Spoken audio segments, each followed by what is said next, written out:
So hey guys, what's up, welcome back. So today in this video this is about the introduction of the back of the thigh, or as well as you can call it as the posterior compartment of the thigh. So when it comes to the back of the thigh, it actually extends from the gluteal fold all the way up to the back of the knee. So we have the gluteal fold here, right?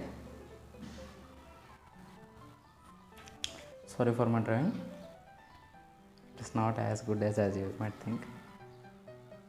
Okay, so the back of the thigh actually extends from the gluteal fold all the way up to the back of the knee here, back of the knee. And what does it contain? When it comes to the muscles, of the back of the thigh, actually it contains hamstring muscles. You know, right? It contains the hamstring muscles. What are the different hamstring muscles? We have semitendinosus, semimembranosus, the biceps femoris, right?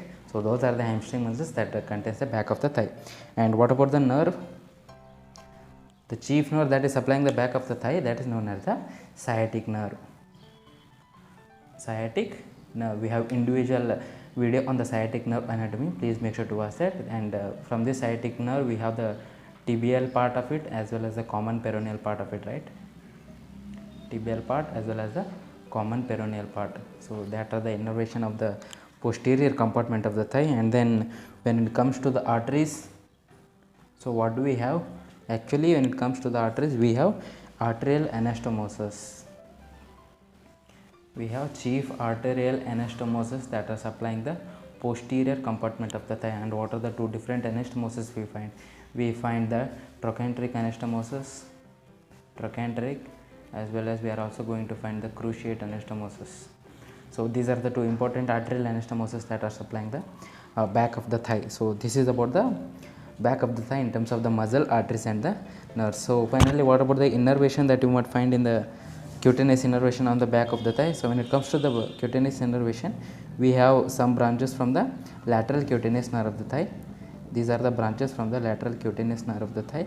And then we also have some branches from the posterior cutaneous nerve of the thigh. Posterior cutaneous nerve of the thigh, and some branches from the medial branches of the anterior cutaneous nerve of the thigh, as well as cutaneous branches of the obturator nerve as well. So I am naming it as 1, 2, 3 and 4.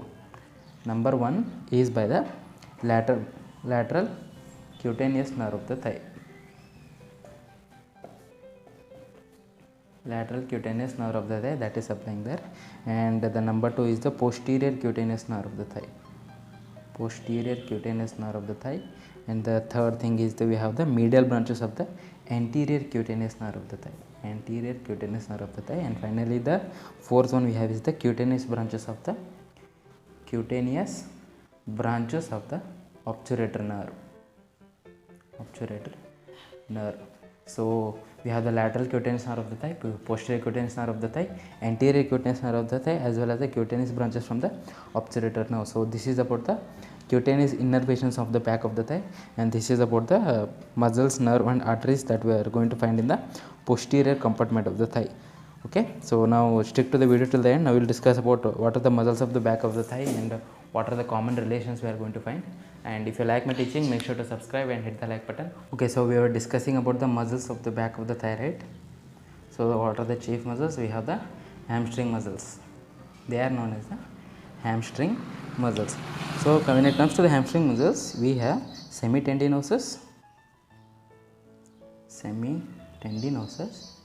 and then the other muscle is called as the semimembranosus, and also we have the biceps femoris, that is the long head, not the short head.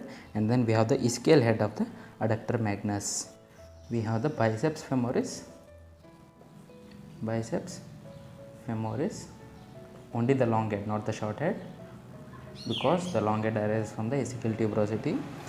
We also have ischial head of the adductor magnus. We have the adductor magnus head. Actually it comes in the medial compartment of the thigh. From the adductor magnus, ischial head comes from the hamstring part. Ischial head comes from the hamstring part of the back of the thigh. And what are the common characteristic features of these hamstring muscles? Number 1 is that they all arise from the ischial tuberosity. ischial tuberosity. Their origin of insertion of all these muscles comes from the ischial tuberosity. And where is the insertion of all these muscles? All of the insertions of all these muscles are inserted into one of the bones of the leg. One of the bones of the leg. We have the fibula and the tibia, right? Fibula and the tibia. So either they are inserted in the fibula or the tibia, and they are all supplied by the tibial part of the sciatic nerve. That is one thing to remember. They are all supplied by the tibial part of the sciatic nerve. We have two parts of the sciatic nerve, right? That is the common peroneal part as well as the tibial part. So all of these are supplied by the tibial part of the sciatic nerve. And the fourth common thing we have is they are all flexors of the knee as well as they are extensors of the hip. So they are flexors of the knee and they are the extensors of the hip. So that is the common thing between the hamstring muscles. So yes guys, this was just a short video about the introduction to the back of the thigh, the muscles, arteries, nerves that we are going to find, and what is the common between all of the muscles of the hamstring part of the thigh. So I think that's it for this video, and maybe I'll see you in the next video. Bye.